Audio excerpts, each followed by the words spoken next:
নমস্কার, আমি কবি নীরেন্দ্রনাথ চক্রবর্তীর লেখা একটি অত্যন্ত জনপ্রিয় কবিতা পাঠ করে শোনাচ্ছি। কবিতাটির নাম উলঙ্গ রাজা। সবাই দেখছে যে রাজা উলঙ্গ, তবু সবাই হাততালি দিচ্ছে। সবাই চেঁচিয়ে বলছে সাবাস সাবাস। কারো মনে সংস্কার, কারো ভয়, কেউ বা নিজের বুদ্ধি অন্য মানুষের কাছে বন্ধক দিয়েছে, কেউ বা পরান্নভোজী, কেউ কৃপাপ্রার্থী, উমেদার, প্রবঞ্চক। কেউ ভাবছে রাজবস্তু সত্যি অতীব সূক্ষ্ম, চোখে পড়ছে না যদিও, তবুও আছে, অন্তত থাকাটা কিছু অসম্ভব নয়।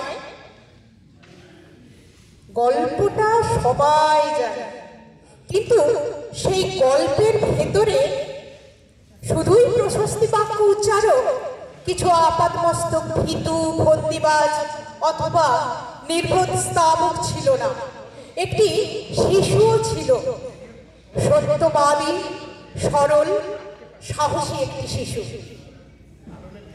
নেমেছে গল্পের রাজা বাস্তবের প্রকাশ্য রাস্তায়। আবার হাততালি উঠছে মুহুর্মুহ, জমে উঠছে স্থাবক বৃন্দের ভিড়। কিন্তু সেই শিশুটিকে আমি ভিড়ের ভেতর আজ কোথাও দেখছি না।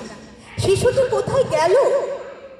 কেউ কি তাকে কোনো পাহাড়ে গোপন গুহায় লুকিয়ে রেখেছে, নাকি সে পাথর ঘাস মাটি নিয়ে খেলতে খেলতে ঘুমিয়ে পড়েছে কোনো দূর নির্জন নদীর ধারে, কিংবা কোনো প্রান্তরের গাছের ছায়ায়?